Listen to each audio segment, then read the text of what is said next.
महाराष्ट्र राज्य कंत्राटदार महासंघाचा जिल्हा अधिकारी कार्यालयावर मोर्चा. राज्यातील कंत्राटदारांनी सर्व विकासाची कामे 5 फेब्रुवारी 2025 रोजीच बंद केले आहे. या अनुषंगाने कंत्राटदारांवर खूप मोठा आर्थिक बोजा पडत असल्याने कंत्राटदार हवालदिल झाला आहे. त्यामुळे महाराष्ट्रातील सर्व जिल्ह्यात आज सोमवारी 10 मार्च 2025 रोजी सर्व जिल्हाधिकारी कार्यालयावर मोर्चा काढण्यात आला.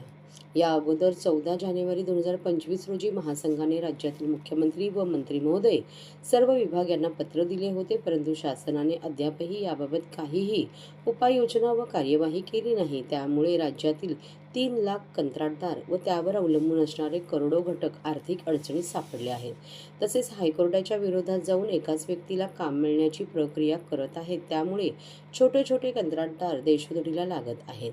याबाबत योग्य तो निर्णय घ्यावा. राज्यातील निघणारी कामे 33% कामे सुभे अभियंता, 33% मंजूर संस्था, 34% ओपन कंत्राटदार यांना बंधनकारक असताना सगळीकडे सर्व कामे मजूर संस्था यांना देऊन 1.5 कोटीच्या आतील कामांना नियमबाह्य अटी घातल्या जात आहेत. त्या बंद कराव्यात. कंत्राटदार शासकीय काम करत असताना गावगुंडांकडून त्यांना त्रास होत आहे. त्यामुळे कंत्राटदार यांना संरक्षण कायदा लागू करावा. कंत्राटदारांची कामे मंजुरीचे प्रस्ताव देखील मंजूर होत नसल्याने विकास कामांवर फरक पडत आहे. या मागण्यांसाठी त्यांनी हा मोर्चा काढला. त्या अनुषंगाने ठाणे जिल्हाधिकारी कार्यालयावरही मोर्चा काढण्यात आला. हा मोर्चा मुंबई, ठाणे, पालघर अध्यक्ष मंगेश आवळे यांच्या नेतृत्वाखाली काढण्यात आला. यावेळी आंदोलनामध्ये संघटनेचे अनिल नलावडे, अतुल घरत, शेखर नितवाने, कल्पेश केणे, संतोष जयकर, दर्शना शिंदे, वसंत फुलवर, विशाल गायकवाड, बाळकृष्ण ठाकरे, सनी लाड, मोहिते, चेतन शिंदे, तिवरेकर, राजू शेठ आदी पदाधिकारी उपस्थित होते. त्यानंतर अशा मागण्यांचे निवेदन जिल्हाधिकारी यांना देण्यात आले. अत्यंत योग्य प्रश्न आहे. मला असं वाटतं की शासन हे भैरव होत चाललंय की काय, मला काही लक्षात येत नाहीये. शासन असं का आमच्यावरती अन्याय करतंय की आम्ही कोणासाठी पैसे मागतोय? आम्ही आमच्याच केलेल्या कामाचे पैसे मागतोय ना, ते तर तुम्ही द्यायला पाहिजे ना, का देत नाहीयेत? बरं, शासनाकडे जर पैसे नसतील तर त्यांनी विकासाची कामं काढू नये.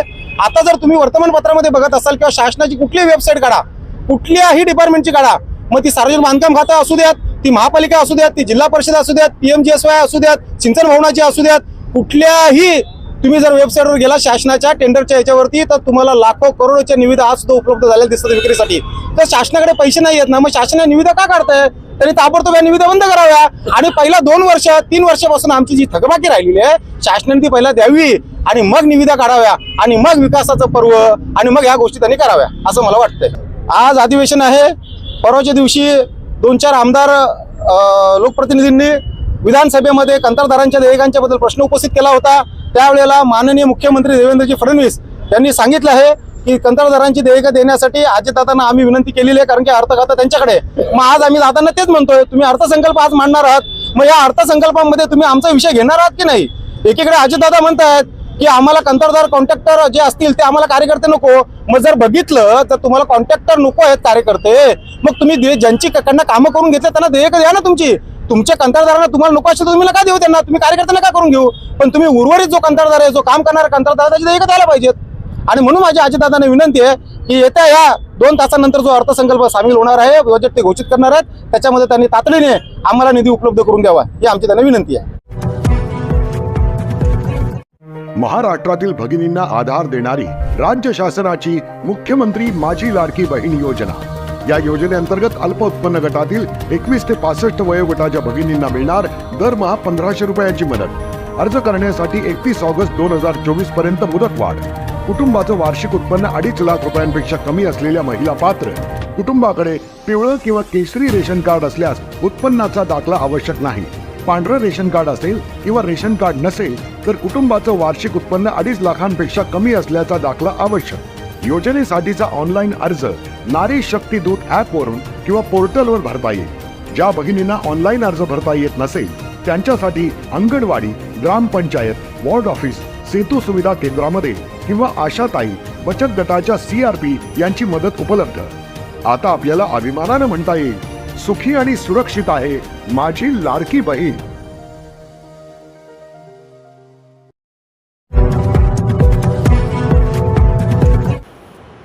चंद्रगुप्त उर्फ बाळाघाग यांच्यातर्फे रंगपंचमी निमित्त किसननगर येथील मुलांना पिचकारी वाटप.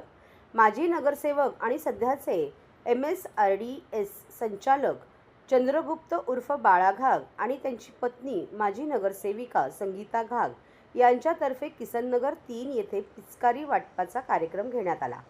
उपमुख्यमंत्री एकनाथ शिंदे यांचे बालपणीचे वर्गमित्र बाळा घाग हे पहिल्यांदा 1997 मध्ये नगरसेवक झाले. प्रभाग समिती सभापती, स्थायी समिती सभापती, क्रीडा, सांस्कृतिक, शिक्षण या तिन्ही पदाचे त्यांनी सभापती पद भूषवले आहे. तेव्हापासून ते नागरिकांसाठी वेगवेगळे उपक्रम राबवत आले आहेत.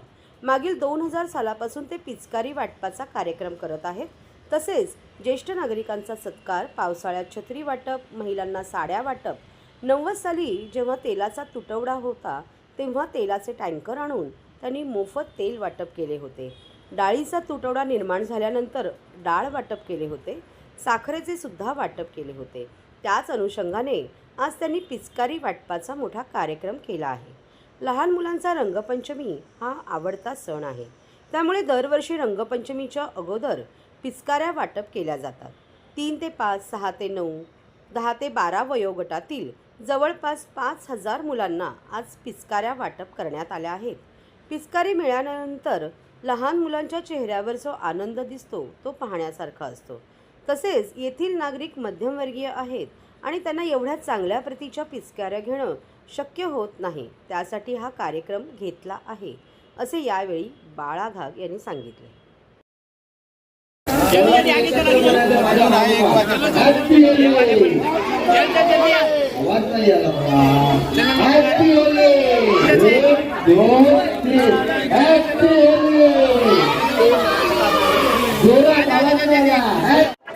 आम्ही हा पिचकारी वाटप दिघेसाहेब असतानापासून दिघेसाहेबांच्या हस्ते उद्घाटन या किसननगरमध्ये आम्ही पिचकारी वाटपाचं केलं होतं.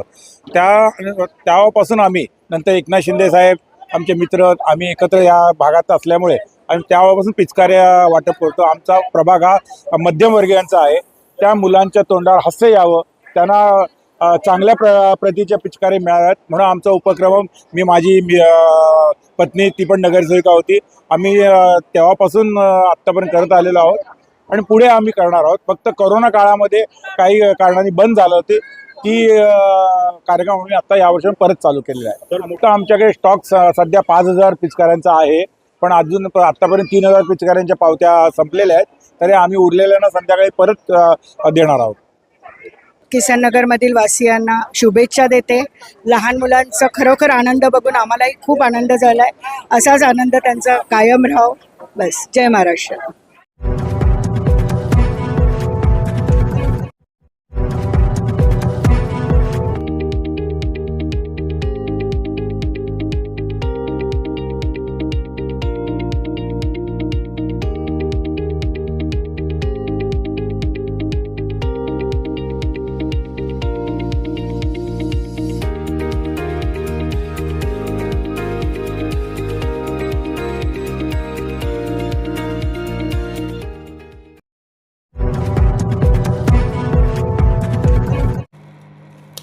ठाण्याचे माजी विरोधी पक्षनेते मनोज शिंदे यांच्या पुढाकाराने श्रीनगर येथे महिला दिनानिमित्त लाडकी बहीण पुरस्कार सोहळा 2025चे आयोजन.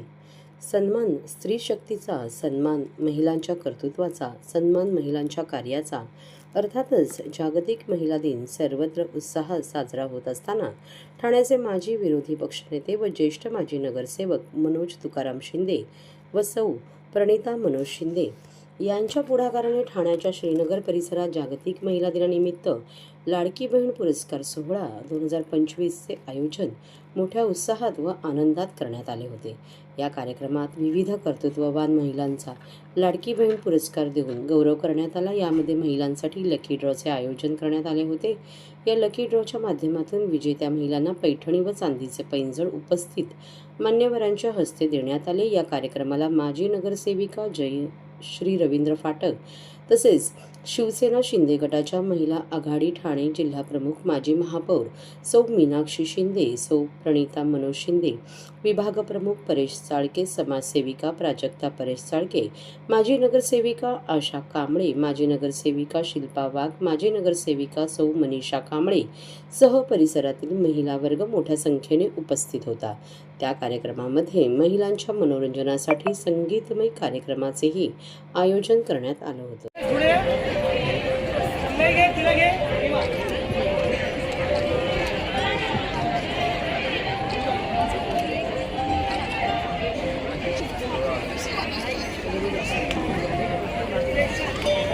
महाराष्ट्राचे उपमुख्यमंत्री शिवसेनेचे पक्षप्रमुख सन्माननीय एकनाथरावजी शिंदे साहेब यांचं महाराष्ट्राच्या लाडक्या बहिणीवर किती प्रेम आहे हे तुम्ही गेल्या 3 वर्ष बघतात. त्यांच्यासाठी लाडकी बहीण देखील योजना आखली आणि आज प्रत्येक महिला प्रत्येक भगिनी त्यांचा कौतुक या ठिकाणी करते. मधल्या काळामध्ये ही योजना बंद होते की काय, परंतु कुठल्या प्रकारे सर्व गोष्टी सर्व राजकारण पार पडून त्या ठिकाणी पुन्हा एकदा महिलांसाठी योजना ती पुन्हा चालू करण्यात आलेली आहे. आणि त्यांच्याच आदेशांनी संपूर्ण महाराष्ट्रामध्ये आजचा दिवस फार महत्त्वाचा आहे.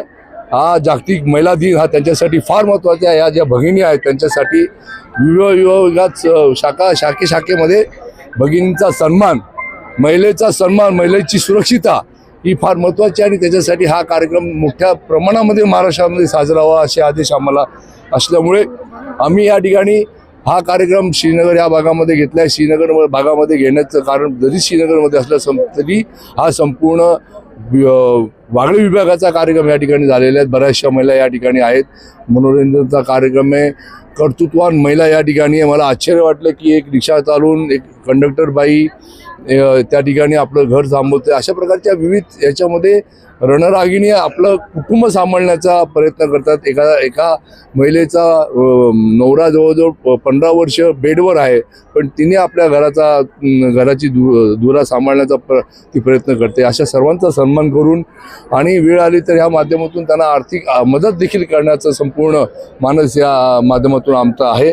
त्याच्यामुळे आज जो कार्यक्रम केला आहे त्या आमच्या सर्व आज आमच्या पाठक माझी ताई या ठिकाणी आलेल्या कार्यक्रमाला बरेच आता मीनाक्षी शिंदे देखील या ठिकाणी महिला आघाडीच्या येतील. अशा सर्वांनी आमच्या प्रणिता असेल, प्राजक्ता असेल, भक्ती असेल, आमचे वाघ मॅडम असेल, आमचे साक्षी पटाणे असेल, आता नाव घेत नाही मी, मनीषा कांबळे असतील, अशा सर्वांनी मिळून हा कार्यक्रम घेतलेला आहे.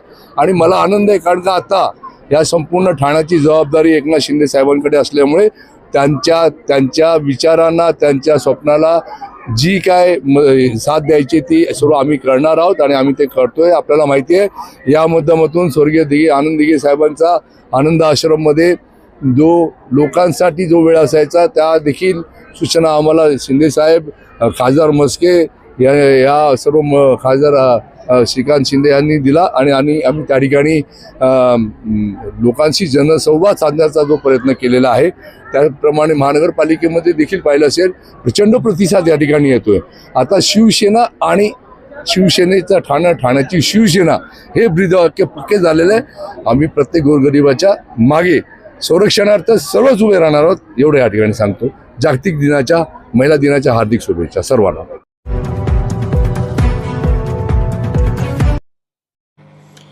शाडू माती आणि जागेसाठी अर्ज करण्यासाठी मूर्तिकारांना 15 मार्चपर्यंत मुदत. ठाणे महापालिका देणार विनामूल्य शाडू माती आणि मूर्ती घडवण्यासाठी जागा. पर्यावरणपूरक सण साजरे करण्यासाठी मूर्तिकारांना ठाणे महापालिकेतर्फे शाडूची माती आणि मूर्ती घडवण्यासाठी जागा विनामूल्य देण्यात येणार आहे. आतापर्यंत शाडूच्या मातीसाठी 10 मूर्तिकारांनी तर जागेसाठी 5 मूर्तिकारांनी अर्ज केला आहे. मातीची उपलब्धता आणि प्रभागनिहाय जागांचे नियोजन करण्यासाठी मूर्तिकारांनी शाडूच्या मातीची मागणी 15 मार्चपर्यंत ठाणे महानगरपालिकेकडे नोंदवावी. तसेच जागेसाठीही अर्ज करावा असे आवाहन ठाणे महापालिकेतर्फे करण्यात आले आहे. शाडूच्या मातीच्या खरेदीसाठी ठाणे महापालिकेला मागणी नोंदवायची आहे. त्यासाठी निविदा प्रक्रिया पूर्ण करून लवकरात लवकर ही माती मूर्तिकारांना उपलब्ध व्हावी या दृष्टीने मूर्तिकारांनी मातीची मागणी 15 मार्चपर्यंत महापालिका मुख्यालय येथील पर्यावरण विभागाच्या कार्यालयात नोंदवावी असे आवाहन पर्यावरण विभाग प्रमुख मनीषा प्रधान यांनी केली आहे. कळवा आणि वर्तकनगर प्रभाग समिती वगळता इतर प्रभाग समिती क्षेत्रातून जागा किंवा मातीसाठी अर्ज आलेले नाहीत. त्यामुळे मूर्तिकार संघटनेने त्यात पुढाकार घेऊन महापालिकेत सहकार्य करावे असेही आवाहन प्रधान यांनी केले आहे. पर्यावरणपूरक गणपती साजरा करण्यासाठी ठाणे महापालिकेने आयुक्त सौरभराव यांच्या निर्देशानुसार मूर्तिकार तसेच सार्वजनिक गणेशोत्सव मंडळ यांची 16 जानेवारी रोजी बैठक घेतली. तसेच 3 फेब्रुवारी रोजी पर्यावरणपूरक गणेशोत्सव नियमावली 2025 ही प्रसिद्ध करण्यात आली आहे. या बैठकीत झालेल्या चर्चेनुसार मूर्तिकारांनी शाडूच्या मातीची मागणी तसेच जागेसाठी अर्ज लवकरात लवकर करावा. शाडूच्या मातीसाठी ठाणे महापालिका मुख्यालय, पाचपकाडी येथील प्रदूषण नियंत्रण विभाग येथे तर जागेसाठी संबंधित प्रभाग समिती कार्यालय येथे अर्ज करावा लागणार आहे. तरी संबंधित मूर्तिकारांनी या दोन्ही गोष्टी शनिवारी 15 मार्चपर्यंत कराव्यात असे आवाहन ठाणे महापालिकेतर्फे करण्यात आले आहे.